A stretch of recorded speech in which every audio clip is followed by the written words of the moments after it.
এই ভর্তাটা একবার খেলে এটার প্রেমে পড়ে যাবেন। যারা ভর্তা পছন্দ করেন, বিশেষ করে আলু ভর্তা, তাদের কাছে এটা খুবই ভালো লাগবে। আসসালামু আলাইকুম। আমি আজকে আপনাদের সাথে একটা আলু ভর্তার রেসিপি শেয়ার করব।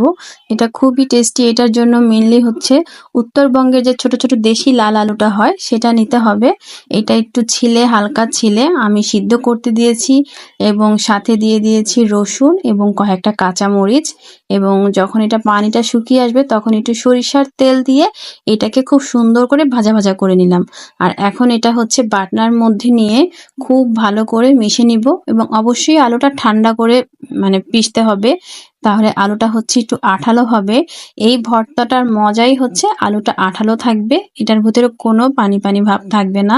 তো যে ম্যাশ করে নামার পরে এখানে আমি একটু ধনিয়া পাতা নিয়ে নিলাম, পেঁয়াজ বেরেস্তা এবং তার সাথে নিয়ে নিব শুকনো মরিচ দুইটা। যেহেতু আমি কাঁচা মরিচ দিয়েছি, কাঁচা মরিচগুলো ঝাল ছিল অনেক, তাই শুকনো মরিচ কম দিলাম। এখন এগুলো হাতে একটু ম্যাশ করে নিয়ে তেল দিয়ে দিব। এর আগেও কিন্তু আমি তেল দিয়ে আলুটা একদম পানি ছাড়া করে নিয়েছিলাম ভাজা ভাজা করে।